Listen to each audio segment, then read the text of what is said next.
In an unraveling tale of deception, only fragments of truth emerge, amidst silence and lies. The biggest lies from Jenn Soto are those that deny that she knew nothing about the abuse and ultimately the death of her daughter, Madeline Soto. This lady is sending this to Jenn Soto, and Jenn Soto is, okay, yeah, all right. So this lady's texting. I want to help you. We need to find Maddie. We need to bring her home. And you know what Jenn says? Can you please contact my sister and give her number? Her name is Stephanie. Don't text me, text her. Stop sending me stuff. Stop sending the news to me and text Stephanie. She said 3 words each time to this lady and sent her to Stephanie. I can't put it on the screen, right? Because I can't share the text messages. Okay? This lady is pissed. This lady says this is not normal behavior from a mom. And then she goes on to tell me that she didn't even go to the funeral. And she did, but she missed her at the funeral. Yeah. Big, oh my God. This lady's pissed. That's why she's sending me her private information. You know what I'm saying? All right. So she says, oh, I will help her. And she goes on to send the things she needs. And they talk in Spanish. And that's it. That's it. She said 3 words to this lady. And Jenn Soto said, no thanks. If you need any other information or you have anything else, send it to my sister. That's it. Done. So she lied yesterday when she told law enforcement that she had called the news to get the word out for her daughter. She lied when she told them that she was trying to get missing children. She's a liar. She's a lying liar. She did nothing. And I have proof of it right here. And I think law enforcement would like to see these messages and the things that Jenn lied about, because this is a complete and utter lie, what she told us. And that's why we're going to go back to that day. All right. And so if that doesn't give you just a ew, nasty, yuck pit in your stomach, I don't know what does. All right. I agree, Randy B. And thank you, Sadie's mama, for being a member for 18 months. Cynth, thank you for 15 months. All right. We must be the voice for the voiceless. Remember, Maddie, Sebastian, Kyron, Emily. We do it for the kids. Absolutely.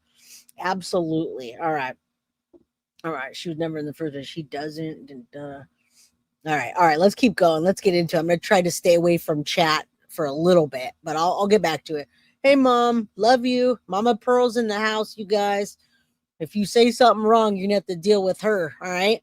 I'm going to give my mom a wrench and let her mod. Not right now. All right, guys, we're taking it back.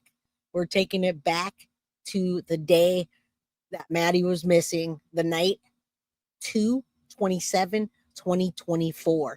Now, this is after everything has been said and done. Law enforcement's been called, and Jenn the Potato Soto doesn't want anything to do with this. She says, text my sister. I'm not interested. To the school reception area where the parents are waiting. Not the parents, sorry. Stephan is the boyfriend.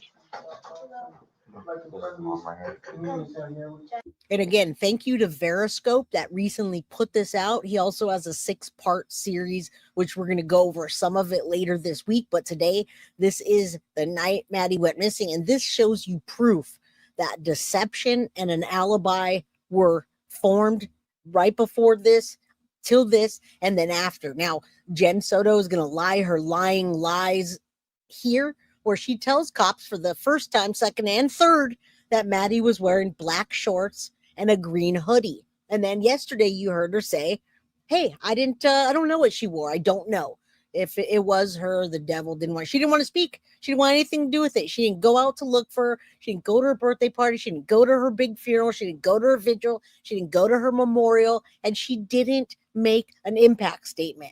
All right. So if you don't believe me now, well, guess what? I don't know what to tell you. We're making progress behind the scenes. So she has a phone number or phone? She does, but she left it at home today. I have it. You have it. And I've already. Okay, so immediately, if we notice there that that was delivered like a statement and is unusual. Mm-hmm. Her messages. Okay. How about, did she have like Apple Watch? Thank you. No. Did I she think have, she's got a device. The only device she's I mean, you see already out the gate, we've seen this a million times, but right out of the gate, she looks scared. She looks nervous when she answers the phone in a bit. She's afraid they're going to say they found her body already. Thank you, Dawn Grandma 3, for the guilty of crime membership. All right. We got a lot to get into today, but she sounds like she was relieved Maddie was gone, but just not in front of the camera. It didn't seem that way. She seems scared. got on her right now is her school laptop. her school laptop? Is that trackable? I don't think so. You don't think so? Nope, just shut it down. Nope. It should be. If the Wi-Fi is turned on, it'll try to connect to new Wi-Fi. So if I like circle here. It connects to any USB. Okay, so she's showing distress about the. And don't forget, that's the Chris Watts rock. You see her rocking back and forth very nervously. That's called the Chris Watts rock. It's not official, but that's her rocking for herself. She's trying to soothe herself for what she did. Yes, Mom, absolutely. Arrest Jenn Soto. Thank you, Christy. Laptop Wi-Fi being trackable, and then she glanced at the officer.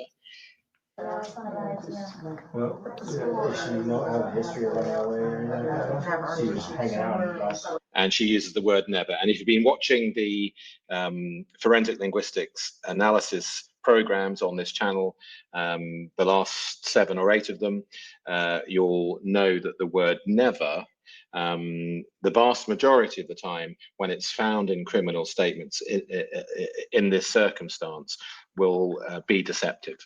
So let's have a little look at the linguistics which have been used so far. And we'll start to begin the analysis. This is the summary. This analysis reveals coordinate. And this is great. Let's listen to this just for a minute. Normally I'd fast forward this, but what he's telling you is that in this interview, it's 3 mathematical impossibilities of what's going on. Now, I want you to know law enforcement does use this technology. And I have a person that I know that does this for law enforcement so they can hone in on a suspect that they have. Although I've never seen this, and I don't think that they use this in court because it's kind of like a lie detector test. It's not usable in court, but law enforcement does use this to capture, to put guilt on the people that did something to see if they're lying or not. They absolutely use that. And I don't know if Synth just won the lotto, but Synth just gifted 50 guilty of crime memberships. I don't know if you did that on purpose, my friend, but if you need to borrow mortgage money, let me know. Love you. Thank you. All right. So listen, I don't know if, this is Veriscope, good channel. And he wants us to be using this. He wants us to be sharing this and using this to help in the investigation. Now, Deb, let me know also if you want me to say any of this, or we can hold off until tomorrow. I see some of the things going on here with Stephan that he's got going on behind the scenes. So I don't know if you want any of this. Just let me know. I'm going to go through this and then we'll do that. All right. Let's keep going. Bingo. All right. Impossibilities. 3 mathematical impossibilities. Listen close. Deception between Jennifer Soto and Stephan Sterns regarding Madeline Soto's disappearance. This is all my opinion, and I will go on to show you why I have this opinion. Multiple linguistic impossibilities indicate both subjects possess guilty knowledge while performing a missing person narrative. Okay, so let's begin the forensic linguistics analysis. The officer walks in. He says, by any chance, does she have a phone number, a phone? Jenn Soto says, she does, but she left it at home today. I have it. So this is an unusual structure where her priority is to immediately state that she has Madeline's telephone. And her priority is to immediately state that she left it at home. The officer says, you have it, very quickly, and then Jenn immediately says, and I've already left her messages. And just to the point of what he's getting to, guys, she's not a mom that's looking for her daughter, which is the point I made at the beginning when I literally told you what the text messages said, that to just don't bother me, send them to my sister. She didn't need to be bothered. There's no sense of urgency, and she's trying to stop law enforcement for doing any of that. She's shutting it down. She's not giving the names. She should be spouting off names of friends. She's just saying, nope, I called, left the message, done. Nope, we haven't heard from her. Nope, she doesn't know the address home. Nope, I don't know where else to go, and I'm waiting at home for her. And then later on, she's not. She doesn't wait at home for her. So none of this, I mean, this is just, these are red flags, but there's more to it.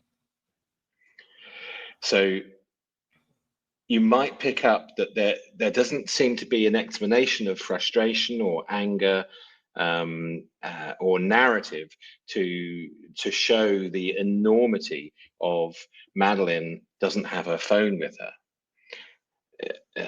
A normal mother would be more frustrated.